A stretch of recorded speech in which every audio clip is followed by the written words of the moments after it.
We begin tonight in Scranton, where a traditional holiday site in the Electric City is staying put. There was some concern after the Scranton Times newspaper was sold earlier this year that the annual holiday tower lighting would go by the wayside. But Newswatch 16's Jack Culkin gives us an up-close look at the tower and the people who will be keeping it lit again this year. For communities in and surrounding Scranton, the lighting of the radio tower on top of the Times building has been a fixture this time of year for decades. This Wednesday, the crew at WEJL Radio plans to keep it that way. Well, the Times Tower lighting is a community event that's just iconic, much like the building that's here.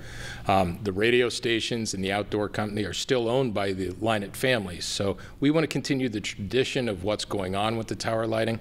Since the Scranton Times-Tribune was sold back in September, the once joint Christmas display between paper and radio will now bear the name WEJL Tower Lighting. A fitting title, station general manager Terry Dietz says goes back to when the tower was first lit in the 1960s.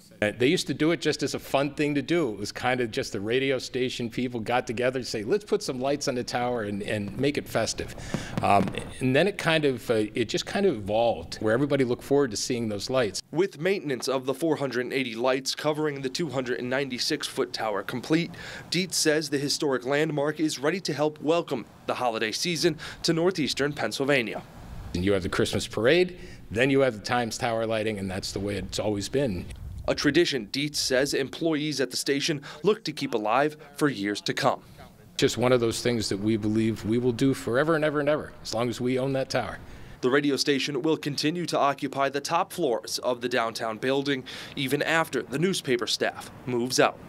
Jack Culkin, Newswatch 16, Scranton.